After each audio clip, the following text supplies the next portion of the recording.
Për ne shqiptarët nuk është problem të jetë xhamia dhe kisha afër. Sot kemi 350 anëtar të rregullt, kanë qenë diku rreth 1800 veta. Njerëz që domosdoshmë janë dashur të falen edhe për jashtë.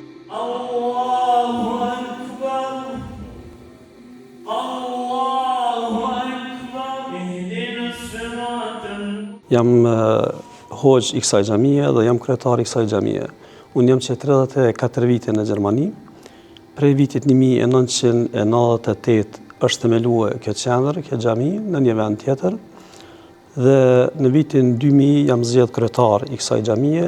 Jam edhe nën kryetar i xhamive këtu në Karlsruhe, ku bëjmë pjesë xhamia jon, xhamia e bosnjakëve, xhamia e arabëve, të turqëve dhe e gjermanëve.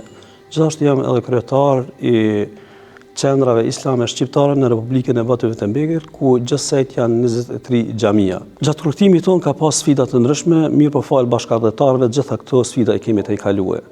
Në vitin 2016 kemi bler një objekt tjetër, kontaktet që kemi pas me kryetarin, i kemi propozuar që na jap një vend ku mund të ndërtojmë një xhami, edhe pse asaj kohe ishim një xhamat shumë i vogël, diku rreth 120 anëtar, gjë që nuk mund ta imagjinosh të ndërtosh një objekt tillë me një numër kaq të vogël.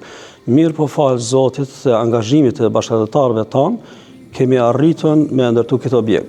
Pra më njëherë komuna na i ka dhënë 7 parcela dhe na i kanë ofruar këto që të përcaktohemi për një objekt, dhe dëshira jonë ka qenë dhe jemi përcaktuar për këtë objekt për shkak se këtu përballë e kemi kishën dhe kemi dashur të dhënë një mesazh komshive këtu se ne shqiptarët bashkëjetojmë, për ne shqiptarët nuk është problem të jetë xhamia dhe kisha afër, dhe këtë qëllim ja kemi arritur dhe kemi vizitorë të shumtë të gjermanëve të cilët vinë me na vizitu dhe kur ja tregojmë këtë histori befasohen domethënë nga kjo. Sot kemi diku afër 350 anëtar të rregullt të xhamisë. Jeta organizohet në për grupe të ndryshme. Është mosha e shtyr, janë forumi i rinisë, forumi i grave, forumi i studentëve, ku çdo njëri e gjon vendin e vet në këtë xhamie. Studentët vinë dhe gjojnë qetësinë e tyre këtu në këtë xhamie kur kanë provimet e tyre. Kemi studentë që ju ndihmojnë nxënësave të tjerë që kanë ndonjë farë probleme apo kanë përgatitje të temave të ndryshme. Gjithashtu e kemi gjuhën shqipe, ku çdo të diele fëmijët vinë këtu dhe mësojnë gjuhën shqipe, kemi avatarën këtu, kemi mësues dhe mësues domosdoshmë që janë profesional, që i mësojnë fëmijët tanë. Pra çdo gjë këtu në këtë vend sillet rreth xhamisë dhe për xhamin, në të bëhen fejesa, martesa dhe çdo njeri e gjon veten e vet këtu.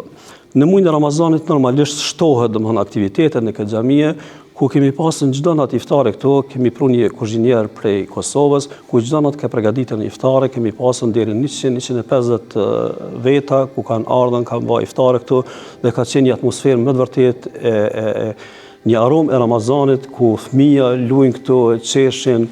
Kemi pas mysafirë prej më të ndryshme, duke filluar prej kryetarit të komunës, policia e këtij vendit, zjarfikësit e këtij vendit, priftinët e këtij vendit. Kemi pasur vizita nga Bashkia Islame e Republikës së Kosovës, kemi pas vizita nga Bashkia Islame e Republikës së Maqedonisë së Veriut, nga Republika e Shqipërisë. Këtu në Gjermani rreth këtyre xhamie bëjmë domosdoshmë shkëmbim të hoxhallarëve, hoxha jon shkonte, hoxha Gazmen shkonte te xhamia të tjera i bin hoxhallar këtu. Domosdoshmë pothuajse çdo ditë kemi pasur mysafir e për të veçuar kemi pasur domosdoshmë këngëtarin e Miliohon Medën këtu në iftar, ku ka qenë me vërtet një atmosferë shumë e këndshme, na ka kënduar disa ilahi dhe e shijojmë këtë objekt dhe këtë atmosferë të Ramazanit.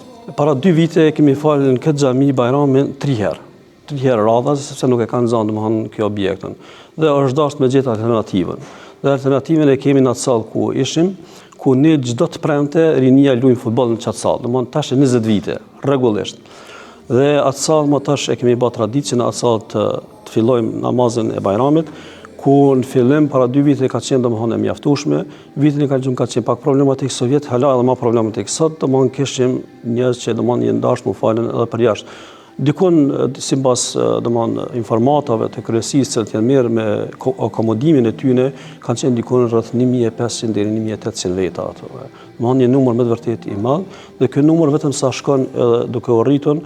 Unë bajramin e kalon kam shpreh një dëshirë që do Zotin të realizoj, dhe ajo dëshirë është që një bajram ta falim në stadiumin e KSC-s këtu në Karlsruhe. Jemi duke punuar që ta gjejmë një mirëkuptim të të, dhe shpresoj shumë që një bajram inshallah do ta falim edhe në stadiumin e KSC-s. Domethënë bashkëdhëtarët tanë çdo ditë më shumë janë duke ju ofruar xhamisë, janë duke ju ofruar faljes së Fitr Bajramit. Mesazhi për trit i ftojmë të gjithë që të vinë që na bashkohen në këtë vend, sepse këtu mund ta gjej veten çdo kush.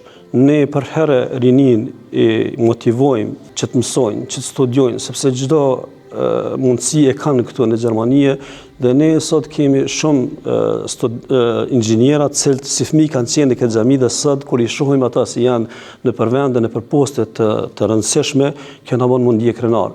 Dhe mesazhi im është që inshallah rinia të vinë në këtë xhami, sepse çdo njeri e gjan veten e vet, të jenë shembulltyr, sepse kështu na ka mësuar pejgamberi alayhis salam se më i miri prej jush është ai i cili më i dobishmi për shoqërinë. Dhe ne duhet jemi dobishëm për shoqërinë.